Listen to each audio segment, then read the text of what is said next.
aspirants. I am Indumati Karthikeyan from Inkar IAS Academy. Today we are going to discuss about the 21st February current affairs. The topic taken from the Daily Edition. The topic is India Sri Lanka fishing disputes. In this topic comes under our geos to India and its neighborhood relation. In this topic we are going to discuss about the what is current news, how the trawling fishes work, what is the type of trawling, and what is the main environmental concern, what are the key issues in the Sri Lanka in the fishing disputes. What are the national security concerns, Kachativu Island disputes? What are the international laws on the freedom of fishing, that is UNCLOS laws and UN Fish Stock Agreement? What is the issue in the Park Bay? And what are the implications that Indo-Sri Lanka facing the conflict, that enforcement challenge, smuggling concern, political ramification, environmental impact, economic consequence? What are the way forward, that is enforcing maritime regulation? These are the things we are going to discuss by today's news. First of all, why it is in the news. The Sri Lankan Navy in the early hours on Monday arrested 10 fishermen from Tangachi Madam in Ramanathapuram district of Tamil Nadu, that is seized a trawler as they are fishing in the Park Bay. First of all, what is trawling fish? That is a boat pulls a large net, that is called a trawl, through the water. The trawl is shaped like a cone of funnel with a wide opening and a narrow closed cord end. There is two types of trawling. First of all, bottom trawling and mid-water trawling. Bottom trawling, there is a trawl which is towed along the sea floor to catch fish in the crustaceous and live there. And mid-water trawling, the trawling is towed through the water column near the seafront. There is a many environmental impact, that is the bottom trawling can damage the seafloor habitat like coral reefs, sponges and also sea moss. It also catches a lot of unwanted fish known by catch, and the species caught are maybe it's called hack, shrimps, octopus, millet, halibut and also anglefish. So these are the fish caught by the trawler. So the Sri Lankan Navy arrested some fishermen due to this issue. First of all, what are the key issues in the India-Sri Lankan fishing dispute? First of all, there is a recurrent arrest. Indian fishermen with the trawlers often in search of fishes that stay into Sri Lankan water due to the engine failure or sudden weather changes. The destruction of fishing vessels, that continued boat confiscation after the fisherman release. And also there is a heavy fines by Sri Lankan authorities remain recurring issues between both the nation. And also violation of the IMBL, that is the International Maritime Boundary Line. The Indian fishermen claim historical fishing right beyond the International Maritime Boundary Line, that based on the traditional practice that lead to the arrest of Indian fishermen in these areas and also which is close to the IMBL. That is the Park Bay is equally divided between the India and Sri Lanka by the IMBL, but fishing fights remain contested.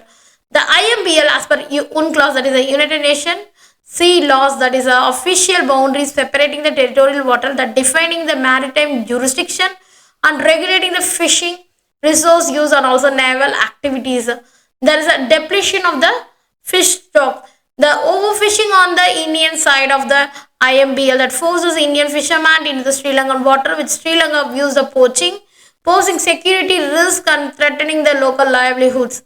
And bottom trawling is one of the main concerns, that Sri Lanka opposes ecologically destructive bottom trawling employed by Indian fishermen that seeks a sustainable solution to protect their water from over-exploitation. The bottom trawling that drags the weighted nets along the seabed, damaging many marine habitat like coral reefs, sponges.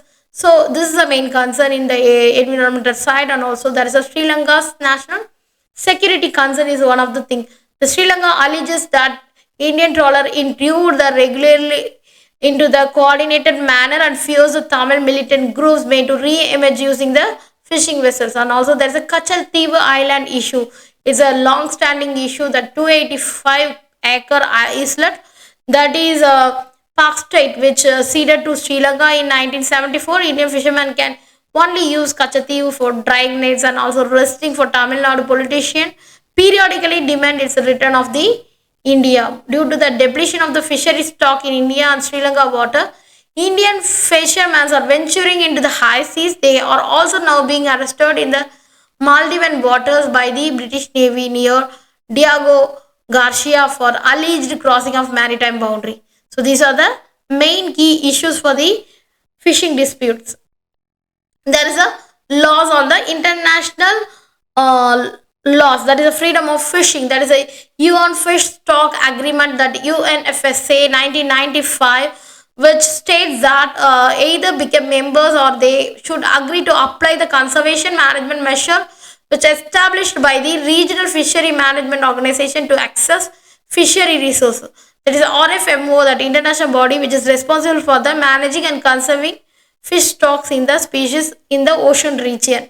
And UN clause, that is the UNCLOS 1982, that is article 87 in the UNCLOS, that limits the fishing freedom on the high seas, making it legal for vessels from states that fail to meet its condition, that considering due to regard the interest of other state in their exercise the freedom of high seas. So there is a Park Bay, that is the main important thing. That is a Park Bay is a narrow water body which is between the southern India and northern Sri Lanka, which is rich in biodiversity due to monsoon driven nutrient inflow. The boundaries, the southern boundary is marked as Pamban Strait, Rameshwaram Island and Adams Bridge, that is Ram Setu. The northern boundary is Park Strait that connects the Park Bay to the Bay of Bengal. The Park Bay fishing conflict mainly due to that the following end of the Sri Lankan civil war in 2009, that fishing dispute escalated. So the reaching their peak in 2013 due to overfishing and bottom trawling by Indian fishers. So this is the main issue in the Park Bay, and there is a many implication because of this Indo-Sri Lankan fishing conflict. First of all, that it will affect the livelihood issues. There is Sri Lanka Navy arrest of Indian fishers that distress their families, while sea conflicts is cause the fatalities and missing fishers, that highlighting that risk of fishing community. That is enforcing challenge, the enforcement of the cost for patrolling and IMBL has risen, the training the resource, and also smuggling concern. That's Indian Coast Guard, the Sri Lanka Navy struggle to differentiate between the genuine fisher and also smugglers, making the IMBL is more vulnerable for the smuggling. And also there is a political ramification is one of the concern. That political ramification, mainly allegations against the Sri Lanka's Navy action in the Park Bay, have fueled that diplomatic tension between the two nations. That is, the political tension have influenced India's support to UN resolution on Sri Lanka's human rights accord. And environmental impact is one of the reasons, that bottom trawling, which definitely harms the fish breeding, depletes the stocks and also damaging the seafloor, while recover taking thousands of years. And also economic consequence, mainly it will be overfishing has reduced the fishery sources, and also it fishers income, with Sri Lanka losing their estimated USD 730 million annually due to the Indian poaching. There is a many way forward. That is, first of all, enforcing the main maritime regulation, that enhanced patrolling and surveillance of IMBL can help to prevent the illegal fishing activities. A dedicated joint working group should be established to ensure the continuous dialogue and problem solving mechanism. And also there is an alternative livelihood programs is a main concept. Tamil Nadu should offer alternative livelihood like marine tourism, seaweed farming and also inland aquaculture for fishers facing this restriction. And also there is a joint maritime resource, that is a regional fishing management authority should be established to regulate the fishing activities and prevent the over exploitation of the maritime ecosystem. That is, sustainable fishing like catch limits and our quotas can ensure the fish population recover quickly and release the fish fingerlings can compensate for depleting resources. And also there is a deep sea fishing is one of the concerns. That is, the Indian should enhance the funding, training and incentive to ensure higher adaptation of deep sea fishing by the Indian fishers. These are the way forward. Thank you so much.